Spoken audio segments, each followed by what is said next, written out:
All right, everyone. Welcome back to the fastest 20 minutes in sports presented by Betting by the Numbers. I'm Connor Stewart. We're going to go into a quick recap of sports world. We're going to travel from the NFL to the England Premier League to rugby, back to the MLS and a couple other leagues, and knock out golf and our best bets with a final recap of college basketball before the conference tournament season. So a lot going on in the sports world.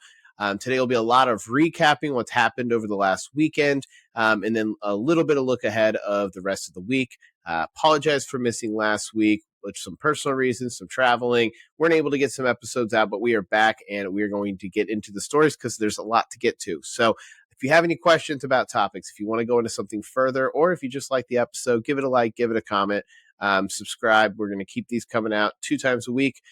So there's a lot to get into, and let's turn to rugby first. So turning to the Six Nations.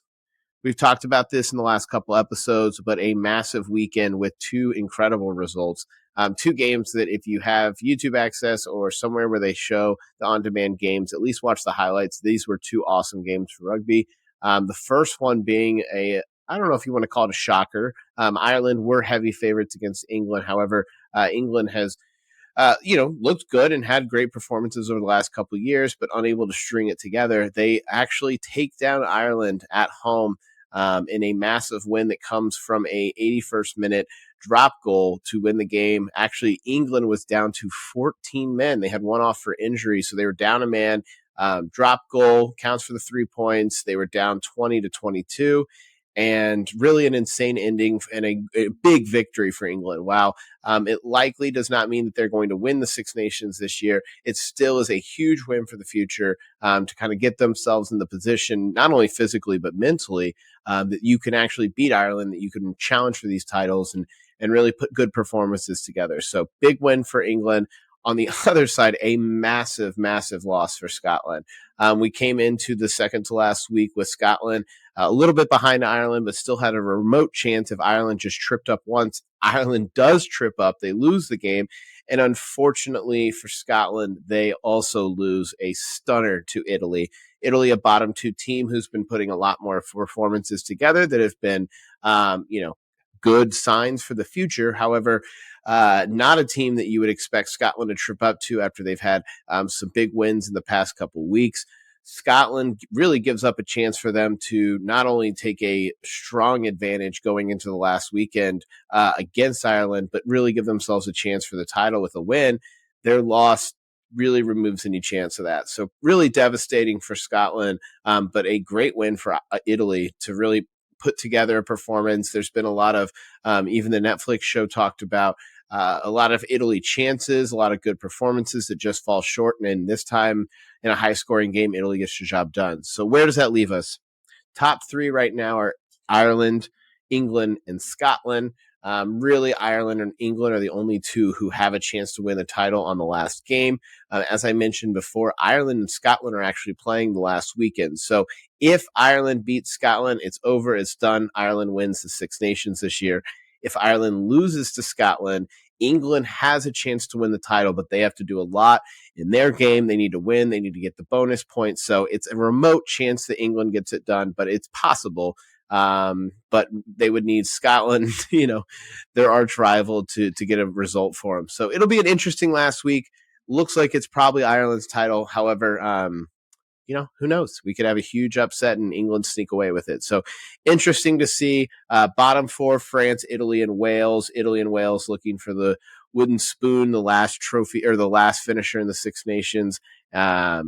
Looks like it's probably going to be Wales, especially with Italy getting that win. So, so it should be a great ending to the Six Nations. I'm happy we've been able to cover it as much as we have. And, gets us ready for a next great season and a good look to the future. I think there's at least 4 teams that can really put good performances together. So let's head on over to the soccer world. We're going to cover 2 leagues pretty quickly here. We're going to start off in the Premier League and then quickly touch on the MLS since it's just starting. In the Premier League, had another massive game for the title race. As we've mentioned before, the 3-man title race between Arsenal, Manchester City, and Liverpool has been honestly historic and kind of unprecedented the last couple of years, especially, I would say, the last decade, 2 decades. to have three teams earnestly challenging with 10 games to go. So we really get into a situation where these points and getting a win can win or lose a title, like actually win or lose a title. And Liverpool takes on Manchester City.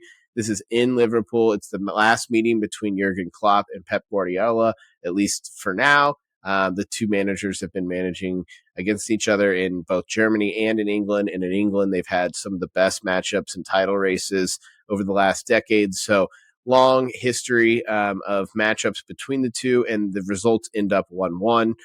So honestly, for Manchester City, that's a win. You get a tie on the road, you get your 1 point, and it puts them in a really good position going forward and sets them up for the big game this weekend.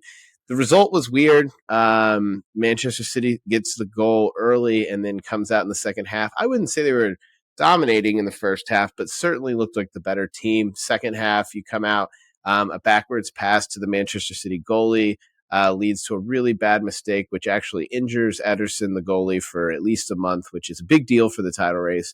But penalty called on the contact. It gets converted by McAllister, and it's 1-1. Really, both teams went for it at the end. There was a lot of opportunities. I would say Liverpool probably had the better opportunities the last 20 minutes. Couldn't get a finish done, and Manchester City walks out of there, I think, happy with 1 point in a performance where they might not have really earned it, at least at the end. So super interesting. Arsenal sneaks out a 2-1 win against Brentford. And yeah, we're going to get really into the nitty gritty with 10 games to go. As you can see, we have kind of a breakdown of who has the easier schedules with games coming up and what this looks like provided by The Athletic. I think it's interesting to kind of just break down what games look easier. And you can see Manchester City has a couple really difficult games in the next 5 or 6 match weeks, but then in the season a little softer. So really big games coming up. One of them is going to be when we resume play on March 31st. I believe we have FA Cup games this weekend. So March 31st, a massive game, Manchester City Arsenal at the Etihad at Manchester City Stadium. Manchester City wins there. They take sole possession of first, and it looks like there's a good chance they can hang on to that. However, a loss, a tie, and everything's up for grabs. So super interesting to see what happens in this last 10 weeks, or rather 10 match days. The games are not in 10 weeks. They're spread over until the midway through May. But lots of storylines, and we'll start to see some of these teams who are playing a lot more games than others. The Manchester Cities and Arsenals will be playing Champions League games. So there's a lot of teams going to be playing a lot of games. So we'll see who can kind of keep that endurance for the long run at the end, but should be an interesting finish. So I'll keep you updated on any updates for personnel or anything, but have a couple of weeks off before we really ramp it up and tune in for the last couple months of the season. On to the MLS. We're a couple of weeks into the MLS. Most teams have played 3 or 4 games, a couple 2. But for the most part, we've gotten an idea of at least who looks hot at the beginning of the season. In the Eastern Conference, we have some surprises, obviously not with Inter Miami being first place, but they also have 4 games played, and they actually had a loss in their last game. So there's a chance that, Messi and the crew are beatable. I think that that's what the MLS season proves. It's a long season. And honestly, it doesn't mean as much as the Premier League or other leagues because it goes into a bracket for the playoffs. So it's not like the Premier League where you get to the end of the season and whoever has the most points is the champion. In the MLS. It's whoever finishes the top gets the best seed in the playoffs, but the playoffs still have to be won. So we've seen a lot of 1 seeds, a lot of 2 seeds, a lot of 3 seeds lose in the past in the MLS. It's very, very difficult to get all the way to the MLS Cup. So early season results don't mean the everything, but Inter Miami, Montreal, Columbus are 1, 2, and 3. Looking at the bottom and who maybe should be worried, Chicago, Orlando, NYCFC, and New England all putting together some pretty bad performances early in the season and all 4 having less than 2 points. So looks like there are some trouble in paradise for some of these teams. I know New York City and New England are starting out some new rosters, so we shall see if they can turn around. In the Western Conference, we have Portland, Minnesota, and the LA Galaxy in the top 3, with St. Louis rounding out the top 4, and those teams all have at least 5 points. Looking good to start the season. Meanwhile, at the bottom, We have Houston and Seattle, although those teams have both only played 2 games, and the San Jose Earthquakes, the only team to lose all 3 games in the Western Conference. So, a lot of teams who got mixed results, a lot of people who are somewhere between 3 and 5, 6 points, got a win, got a tie, lost a couple. There's a lot of parity in MLS, so this is to be expected. But we'll see how this turns out. I'm excited to kind of follow along this season, keep everyone involved. It's a long season, especially when we get into the summer, but a lot of other leagues finish. So the MLS can kind of be their soccer exit for the rest of the season. So I'll try to keep you involved. A lot more people watching this year than have in the past with Messi and some of the other big names. So should be a fun end of the season. Let's turn to the NFL. First, we're going to talk about what is free agency and what is tampering, because some of y'all might have heard those words being talked about on the news, on ESPN, SportsCenter, and not know exactly what it means. So, a couple weeks ago, teams were starting to have to look at their budgets, although there's people who this is their entire job is to see how the salary cap works for teams. They're having to start to cut players and get themselves what they call salary cap compliant. There's a certain amount of money that teams can spend on the salaries of their players every year. It's actually gone up basically every couple of years for the past 40. But this year, another big increase. However, there's some teams who have a lot of big contracts. We've talked about some of them with the Russell Wilson situations and others where teams are trying to just plan for the future, get rid of the money they don't want anymore, kind of tear up those contracts and let these players find new contracts somewhere else. So we are in now the season where teams are having to get under that salary cap number. So they've been able to start releasing players. They've been able to start signing some players, or at least talking to some players on their own teams, but they have not been able to talk to players on their other teams. It's just their own. You're only allowed to stay in-house until what we hit this week. So actually on Monday of this week, so yesterday, we entered what is called the tampering period right before free agency begins. And what this means is 52 hours before free agency, which means teams are all players who are on teams who are not signed to the contracts and are quote unquote free agents to sign elsewhere. They are, let go from their teams and able to talk to by other teams who have not been able to previously have any contract negotiations or any persuasive conversations. Hey, you should come here for these reasons.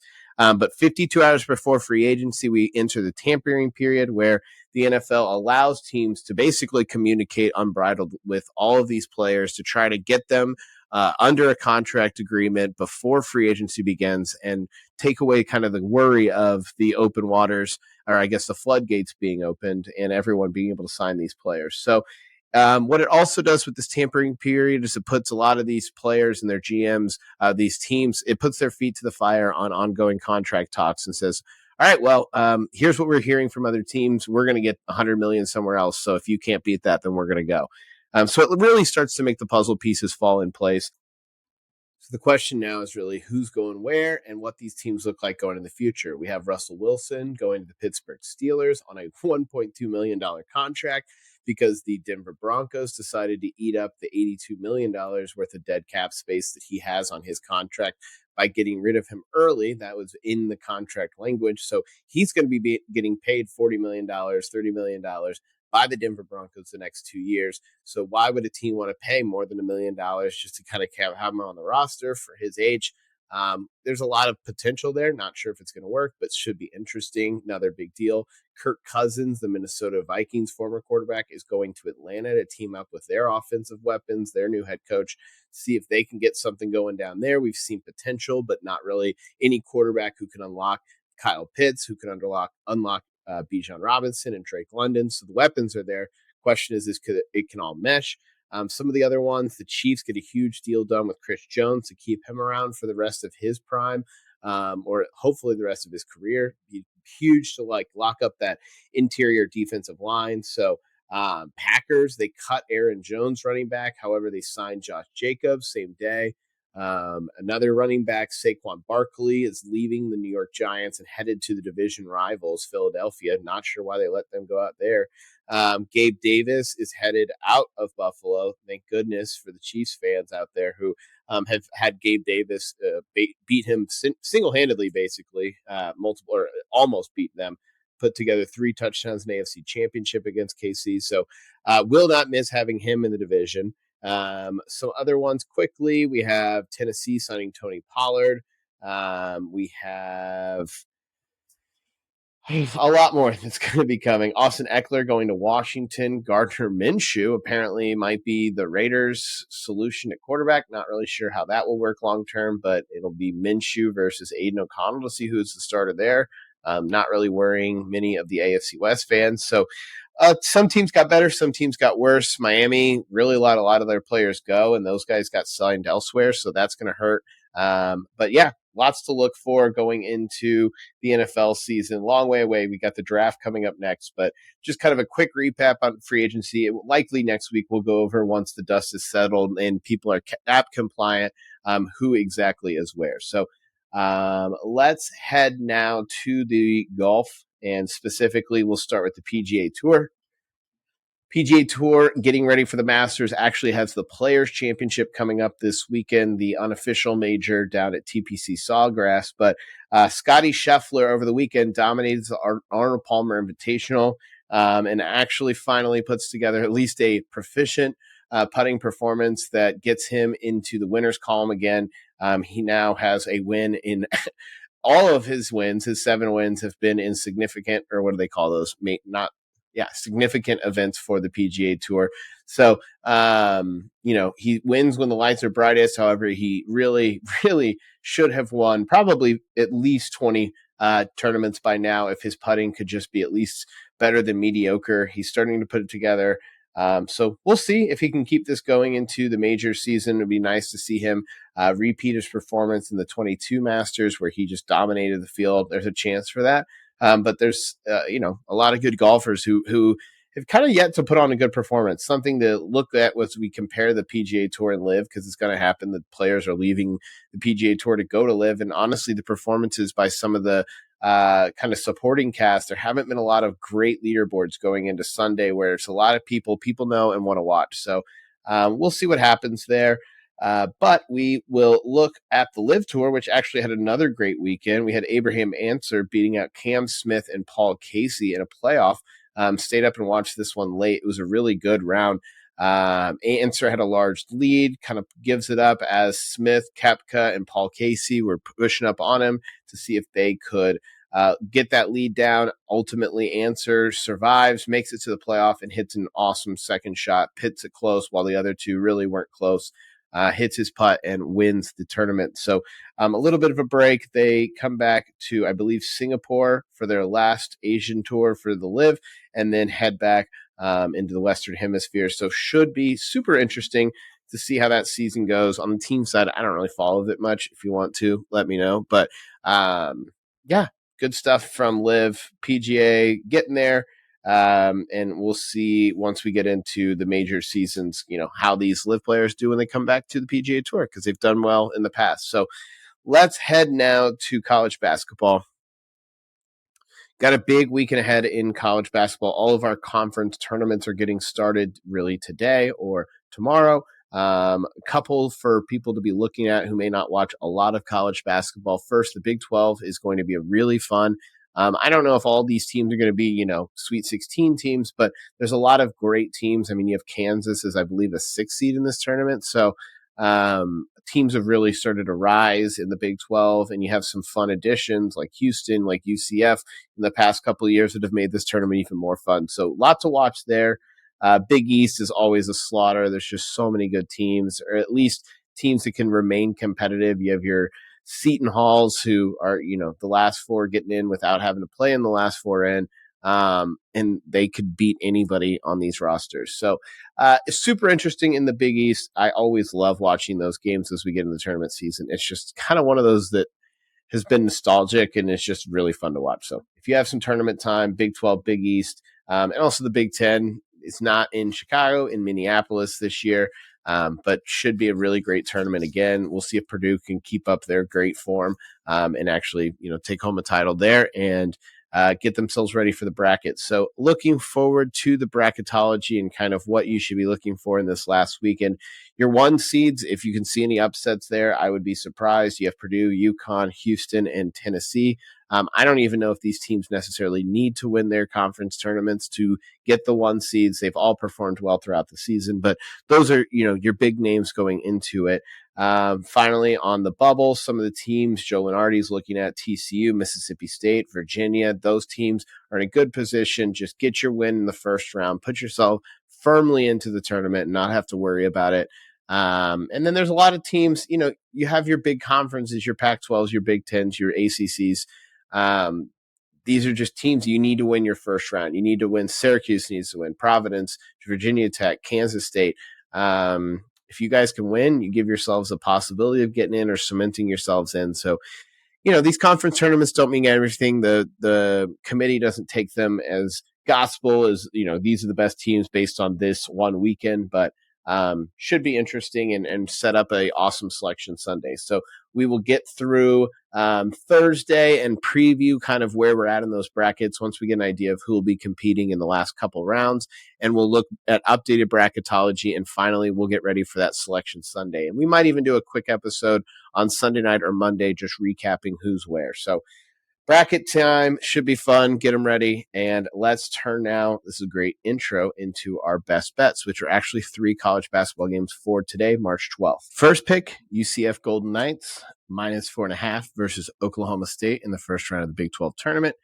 Previously mentioned UCF, great defense, really the best unit on the court. And I think their offense has gotten it together in conference season enough to make me think that they could not only win this game, but make a little bit of a run in the Big 12. So we will be taking them -4.5. They opened at 4. Line movement's going to go in their way.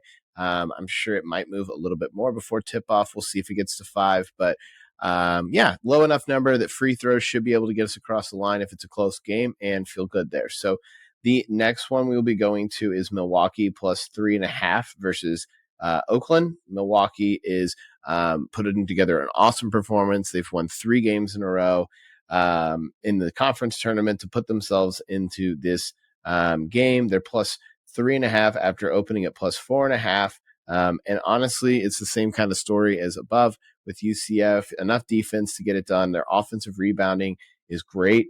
And it just gets a good potential for them to, not only just win this game, but at least keep it close, keep inside that 3.5, hope for a very close game with some free throws that aren't enough to take it out of that number. But I like Milwaukee here. The steam is pushing that number down. Maybe it gets to 3, 2.5 right before tip-off. So like that a lot.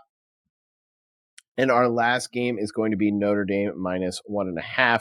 Notre Dame in March, I just hate going against them. They just seem to put it together, at least in the first couple rounds. They may not win a lot, but I like them to get this done in the first round. So to recap our best bets, just to finish up this episode, we have UCF -4.5 versus Oklahoma State. We have Notre Dame -1.5. And we have Milwaukee +3.5 versus Oakland. So those are your 3 matchups, our 3 best bets. We've now knocked out rugby, soccer, NFL, golf, NCAA basketball, and best bets in a little over 20 minutes. That's all right. Making up some time from last week.